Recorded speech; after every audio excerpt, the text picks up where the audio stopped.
Hey guys, we're back with Live on Lockdown, hurtling towards the end of July. Can you believe it?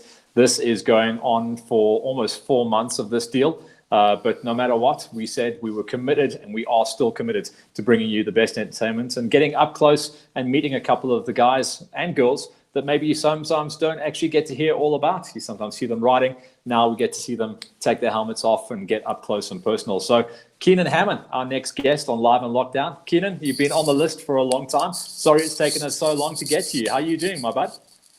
I'm doing awesome, Matt, and you? Yeah, no, we're hammering away. I'm feeling like a bit of an old dude at the moment, but we're getting there. We're getting there, and obviously we're talking to you. You're the first guest live on Lockdown since it was announced on last week Thursday and confirmed by Motorsport South Africa last night that we're going racing again. Are you as pumped as I am? Yeah, definitely. I'm really excited. Funny enough, last week I started to train again. Got back into the full swing of race prepping and doing everything. So I think it was a awesome coincidence that we got the go ahead last week and everything like that. So I'm really looking forward to the start of racing. It's been a long time now. Yeah, it's been a long time. I mean, I was checking the calendar going, I think it's going to be a bit of a stretch to go racing in July. And I think that's probably been held true by MSA. So it looks like most of the events are going to kick in August. We're waiting for a full green from the rest of the teams, but it sounds like probably by the end of this week or early next week, we'll have some calendars and numbers, and then we'll know exactly where we're going racing. So, I mean, we're talking to you because obviously you're the reigning GXCC Q1 champ. You know, 2019 was a cracking year for you by all accounts, and everyone was in the lineup as well. Like you beat the best on their best days, so you got to feel pumped about that.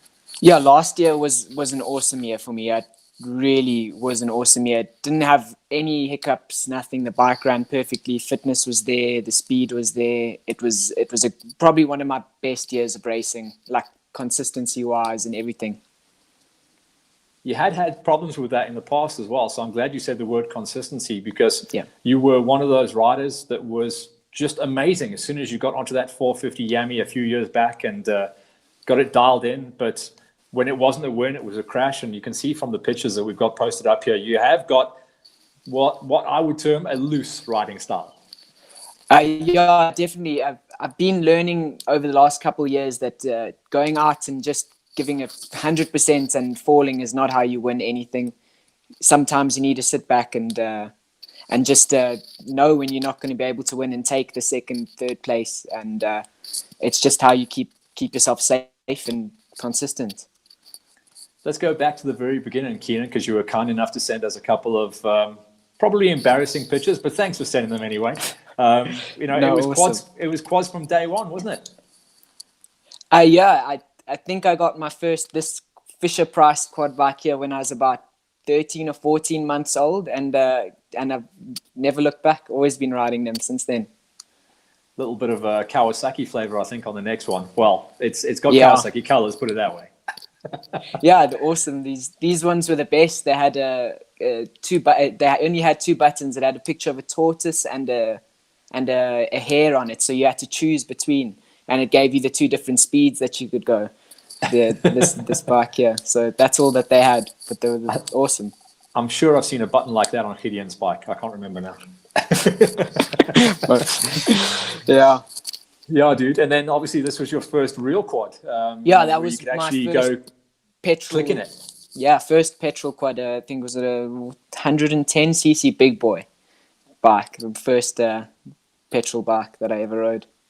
What was it with quads? I mean, sometimes the quad racers are their dad was a quad racer, or I've never kind of like seen the path, because I know a lot of quad racers who ride bikes and quads and sometimes race cars. So I don't know what sends you down that road. My dad raced two-wheelers when he was younger. He raced a lot throughout his childhood, but he fell too many times when he was younger. He broke, I think, 26 bones when he was young. So he stopped racing because the doctor told him that they would have to amputate his leg if he fell again, because he had pins and everything and he'd broken that. And they said they couldn't help him anymore. So he stopped racing. And then I don't know why I ended up on a quad bike or anything like that. It's just what I got.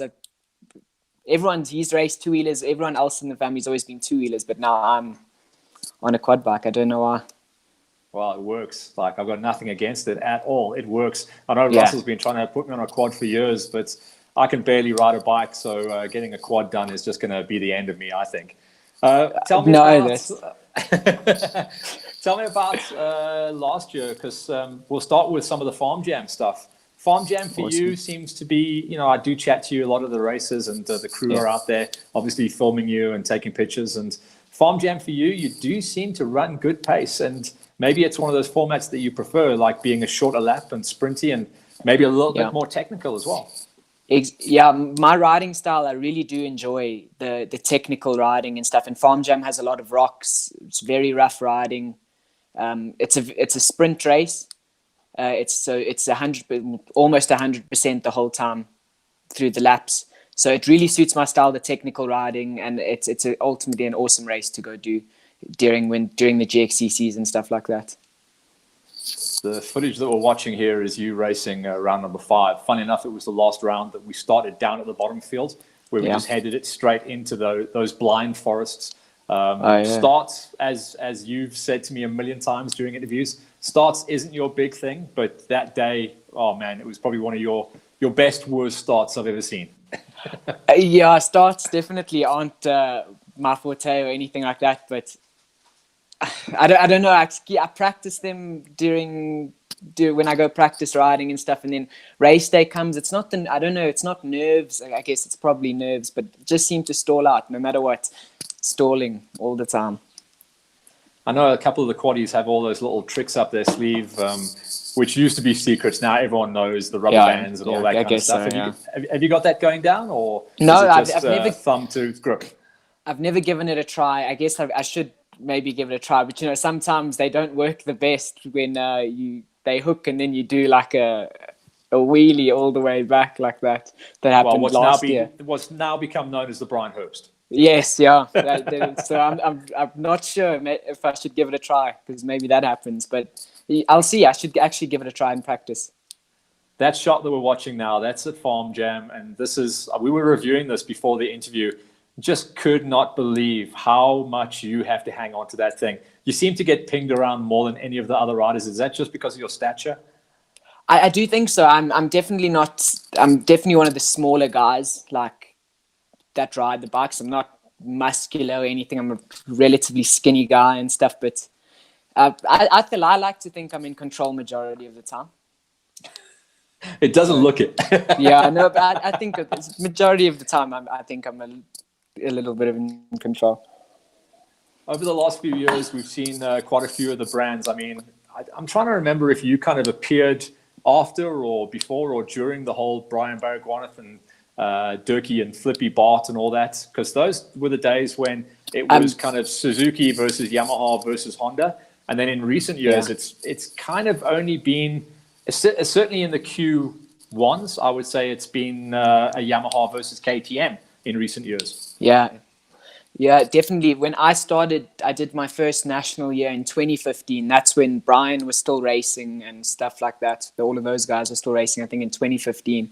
And then the year after, I think they all hopped off when I really started to get some speed going and stuff, because I was still in the high school class back then.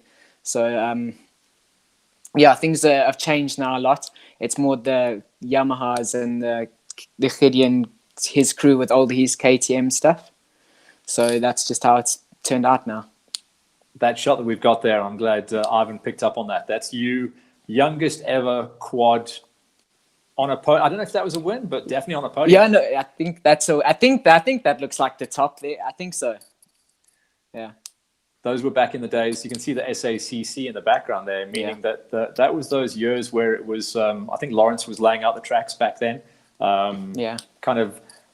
We ran in conjunction with the cars, and those years probably your competition would have been Russman, Gideon, maybe one or two other players. Yeah, it's been Gideon for a long time now. Definitely, it's been mainly, actually only Gideon probably for the last three years down there. It's been about 3 or 4 years. It's been Gideon now. Let's me talk and about him. the brand for a second, because you seem to, since you've been racing, it's been Yamahas, Yeah. and you stuck with it as well. And in fact, someone asked me the other day, like they used to ask me with D'Artagnan Lobjoy, is Keenan a factory Yamaha rider? I said, no, I think he gets like a support deal, but it does look like you're factoried up. But I think you just buy your bikes every year, don't you? Yeah, it's no help anywhere. It's my dad that supports me through everything. He puts the money up and does everything, and it's amazing that he can do that for me. I'm so privileged that he can do this and help me out, and it's all because of him. No help anywhere, and with going with the Yamahas, I figured try support the brand that still supplies quad bikes. Why go support a brand that doesn't try build the sport? They really are the only brand that still brings new quads out and stuff like that. So support them and show them that there's still a demand for their product. It's true. And Yeah. like we're obviously seeing the shots that rolled us forward into the beginning of 2020. And they were good races at the beginning of the year. They seemed to be tracks. And the setup, obviously, you were running the number one coming into this year. You looked like you were on point, but you didn't have the best luck at certainly round number one. And a couple of different names, old school names, guys like way before your category. Busman came back into it and, well, he killed it round one, didn't he? Yeah, round one it was a nice, good race. I had some overheating issues through round one with all the grass, the fields that were cut. But Busman has been on form. The second race, he was absolutely flying as well. There was nothing I could do to catch him. There was no issues on the bike, but he was just flying. He was really going. The way the track was laid out for round number one, obviously we knew it intimately. Myself and Ivan and the crew were out there wrecking it for the TV, and we could see it was going to be a busy one, and probably one of the funnest quad tracks I've seen laid out for a long time, because you guys were going to have to do a lot of work out there. Yeah, it was an awesome, really windy, the grass cut stuff. That's really awesome. It's so much better than the flat out racing and stuff like that. I really prefer the windy stuff than the flat out stuff. Oh yeah, there in that footage you can see the bikes are busy overheating and everything there. I saw you were running a little bit slow there, yeah. But that was that was like the halfway marker of the track, wasn't it? These yeah. Those awesome. little rock gardens as well kept you guys on your toes. Yeah, awesome layout. A very nice race. It was a good cut and laid out race. Were you disappointed with obviously the overheating, but primarily the results coming in from the race? Because you're a champion and you want to win the next race after you've got your crown. Yeah, obviously this year I've been a little bit disappointed. The first and second race, so it went fourth first race and third second race. I wasn't happy. I was quite surprised at the pace that Gideon had and Busman had. I didn't see that coming. So definitely I've been trying to put in a lot of work, been training quite hard during this lockdown period now, and been getting on as soon as we were able to go ride. Been riding every weekend and really trying to get the speed back up there. I think basically since we rolled into, was it stage 3 or 4? I can't remember what it was, when they allowed us to actually go practice and training. So I know a lot of the guys have been out there, but basically for the last month and a half, everyone's been phoning me saying, when are we racing, because there's no better training than racing, is there? No, there isn't. There's no. You can put in the work at the gym and stuff, but seat time is ultimately the key factor. I think there's nothing better than seat time. It keeps your eye sharp and everything running smoothly. Round number 2, after we recce'd the track as well, we knew that this was going to be a fun track for the quads, but possibly a bit of a quad breaker as well, from the point of view of just how hard the engines were going to have to be pushed. I mean, talk us through the start, and then tell us how you felt when you got onto what is now become known as the straight. Yeah, it's obviously not the best start there, stalled out again. But yeah, the straights at round 2 were extremely long. I remember the one straight it must have been about 2 kilometers long or something like that. Was extremely long. 2.4 k's long. Yeah, it was extremely long, and it's difficult with the 450s, even the quads, even though they're so heavy, and with the grass being cut like that, and the top end, like the 5th gears, it struggles to really to pull like in those top things. So you have to like try and kick down maybe during a long straight like that to get the power in. But no, not my racing that. I didn't enjoy that at all. There were kind of parts of it though that were mixed up, and it was a great track from many points of view. It was, but the problem that we found, and unfortunately it was what Vian admitted as well, laying out the track. He says there was just sections of the farm that had to be linked up with these big straights, but the sections that got linked were awesome. They were like little motocross tracks. Yeah, definitely. Some of the tracks, they had nice jumps. There was just after the start, there was that nice windy section there, and the whip section in the thick sand was really awesome to ride. Yeah, the track was good just for some of the straights that were a little long. Were you surprised as well coming into this year that your pro Yamaha stance started to actually pay dividends? Because we have spoken to a lot of the other guys, especially the 421 guys who've been championing the KTMs for the last couple of years, and they were the first to admit that coming into this year, they had to basically look at a change of machinery, and they also aired on the side of Yamaha just to be able to get new bikes and new parts. Yeah, definitely. I mean, KTMs, they've been good. I don't remember when they made their last one, but it was a long time ago. And eventually you can redo a bike so many times, I think, but it eventually starts taking a toll on it, and you can't. The reliability obviously goes after a while. You were on a new bike this year as well. I think it was a late model 2019. So how much development did you actually get onto that bike before we went racing? Because this year was probably the earliest start to a race season I've ever seen. So the end of last year, the last race, we had an engine go on the previous bike. So, and then soon after that, a couple of weeks after that, I went overseas for a long time, for a month. And then we got back, and then we got the new bike and stuff like that. But the bike was only finished 4 days before the first race was done. So I went and rode that bike in. So I had maybe about an hour's seat time in 3 months before the first race. So I'm not too disappointed with the first race, but I do need more seat time. I did need more seat time.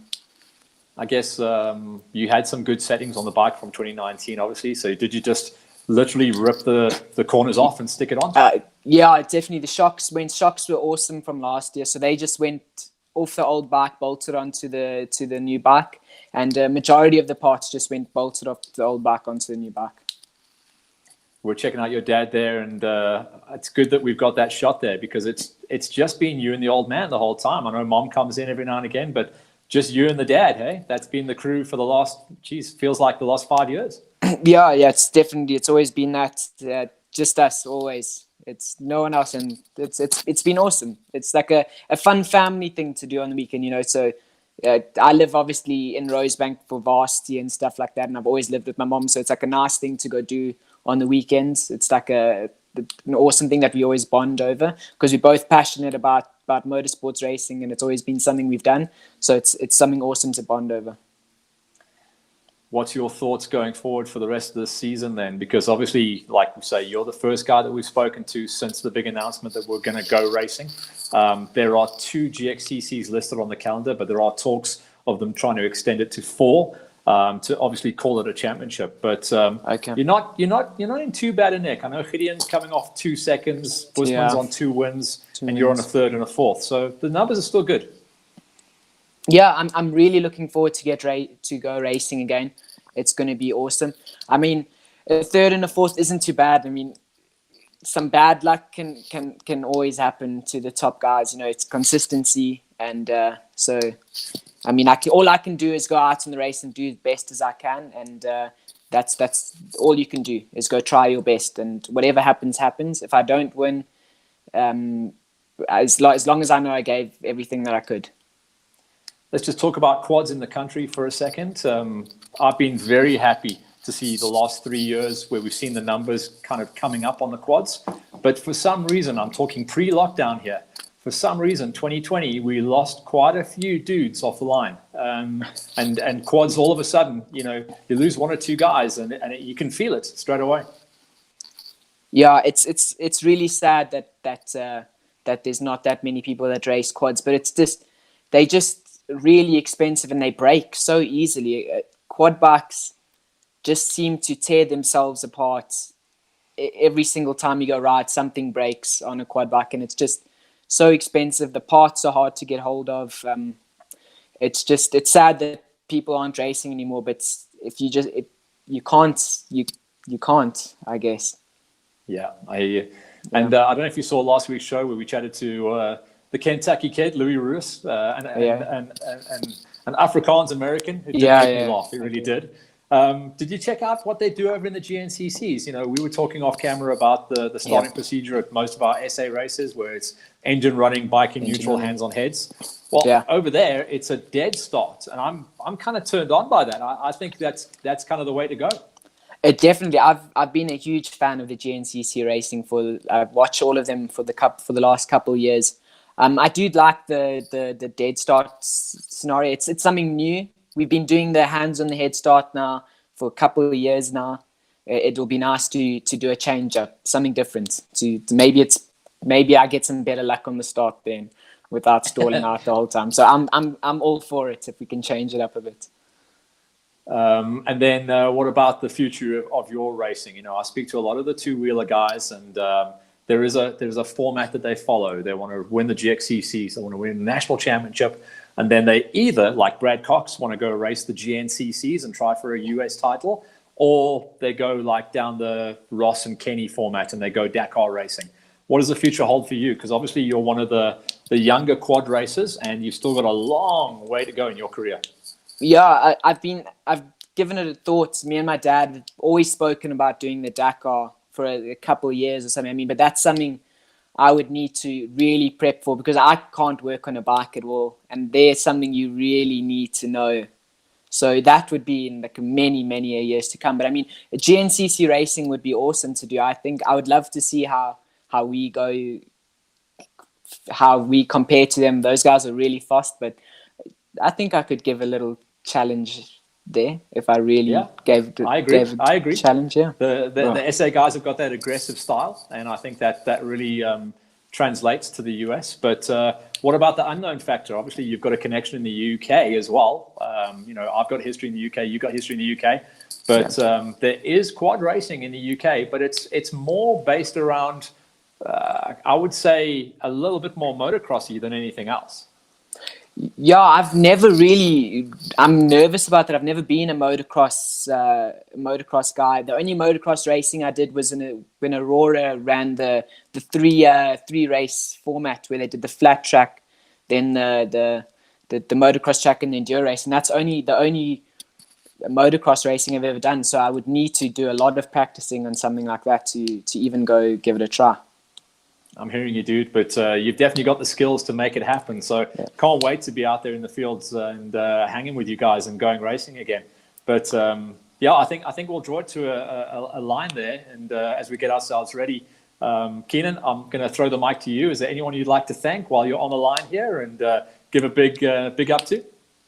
I would. First of all, I'd love to say thank you to my dad. He obviously supports me through this. Through everything. He works on the bike by himself. He does everything, and without him, this just wouldn't be possible. And then obviously my girlfriend, she really she's always there for me even when I'm grumpy doing the races, and I come in and I'm like getting frustrated because they're taking 6 years feels like 6 years to fill the bike up. And I just want to say thank you to her. And then obviously my friend CD, we go training on the weekends every week. So his help, we go training really nice together. And yeah, that's it. So you've got CD Gerson cooking now, have you? Is it CD Gerson? Me and him go riding almost every weekend. We go training together. Yes. Okay, cool, man. CD Gerson, yes. We go I must have a chat with the kid because he's got fast this year all of a sudden. Now I know why. Yeah, definitely. You definitely should. All right, Keenan, thanks, dude. We're coming out of this lockdown deal, and it's been a pleasure to talk with you, but can't wait to see you at the next races. Thanks for your time, buddy. Awesome. Thank you very much for having me. Anytime. So that's our Keenan, our reigning GXCC champion, the guy that's trying to nail down a back-to-back at the moment. He's running third in points, and he is desperate to get back onto the line. For you guys at home, just for the Live on Lockdown format and Hollywood Hills fans, thank you for supporting us the whole way through. We are committed to keeping this thing going as long as we can. With that said, though, we're going to take next week off. The reason is we've got quite a lot of edits in the queue. We've had a lot of guys sign up for our edit program, which is great news. So thank you to all of you guys for that. And we're going to be coming back at the beginning of August. That's going to be on the 3rd of August, where we introduce our next guest. Live on Lockdown, we'll be talking to Stormy Full-Yoon. Stormy, one of those great kids that has been in the high schools for a long time, and as with a lot of high schoolers, aged out this year, jumped up to the OR3. So we're chatting to Stormy Full-Yoon live on Lockdown at 2 p.m. on the 3rd of August. Hope you guys tune in for that and enjoy what is about to come down the pipe. We're about to go racing. Hang in there.